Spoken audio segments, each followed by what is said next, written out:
Assalamualaikum warahmatullahi wabarakatuh.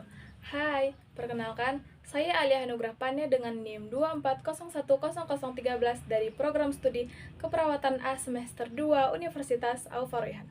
Di sini saya akan menjelaskan materi tentang obat-obat yang bekerja di dalam sistem pencernaan dari mata kuliah farmakologi.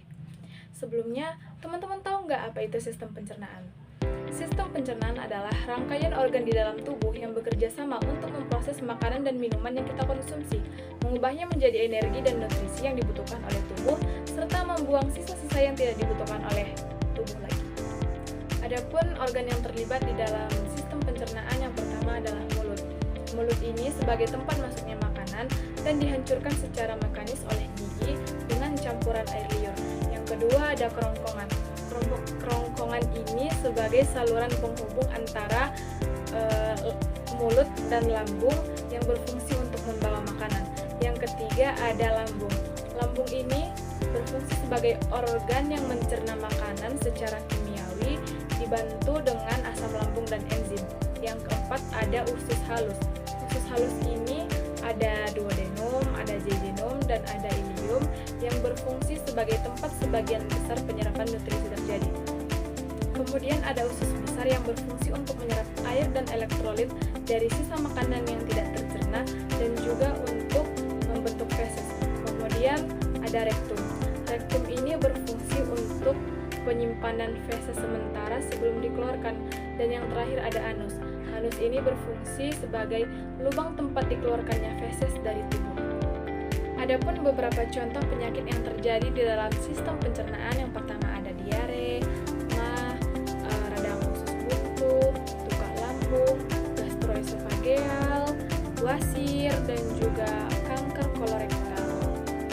Nah, selanjutnya adalah contoh obat yang bisa dikonsumsi saat kita mengalami gejala seperti penyakit yang saya sebutkan sebelumnya. Yang pertama ada diare. Saat diare kita bisa mengkonsumsi loperamide, contohnya Imodium, yang bisa mengurangi frekuensi buang air besar. Kemudian ada oralit. Oralit ini berfungsi untuk mengganti cairan dan elektrolit yang hilang akibat diare. Kemudian mah. Di mah ini kita bisa mengkonsumsi obat golongan antasida seperti Promac dan Milanta yang berfungsi untuk menetralkan asam lambung dan juga mengurangi nyeri di ulu hati. Kemudian ada golongan obat H2 blocker, itu seperti ranitidin yang berfungsi untuk mengurangi produksi asam lambung. Yang selanjutnya adalah tukak lambung. Saat mengalami tukak lambung, kita bisa mengkonsumsi seperti Strocaine, Acitral, dan juga Milanta. Dan juga selanjutnya adalah wasir. Saat mengalami wasir, kita bisa mengkonsumsi seperti Ambeven, Ardium, Fenosmil, dan juga Hemogal. Yang kelima ada gastroesofageal.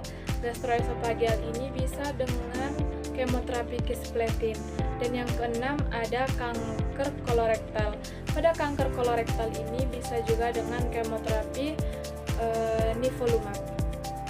Kemudian contoh obat pada penyakit radang usus buntu bisa dengan parolit dan biogesik, ibuprofen atau paracetamol. Nah, yang terakhir adalah cara kerja obat dan efek samping dari setiap obat yang telah saya sebutkan tadi. Tetapi di sini saya mengambil satu contoh obat saja, yaitu ibuprofen. Cara kerja ibuprofen yaitu menghentikan enzim sikloosigenase sehingga sintesis prostaglandin akan terhambat. Efek samping dari ibuprofen ini mual, pusing. Tetapi jika dikonsumsi secara berlebihan ataupun dalam jangka waktu yang panjang, bisa mengakibatkan penurunan fungsi ginjal dan juga meningkatkan tekanan darah. Cukup sekian video penjelasan dari saya. Apabila ada kata atau kalimat dan juga gerak tubuh yang tidak sesuai dengan ranahnya, saya mohon maaf. Saya Alia Hanugrah Pane, pamit undur diri. Wassalamualaikum warahmatullahi wabarakatuh. See you.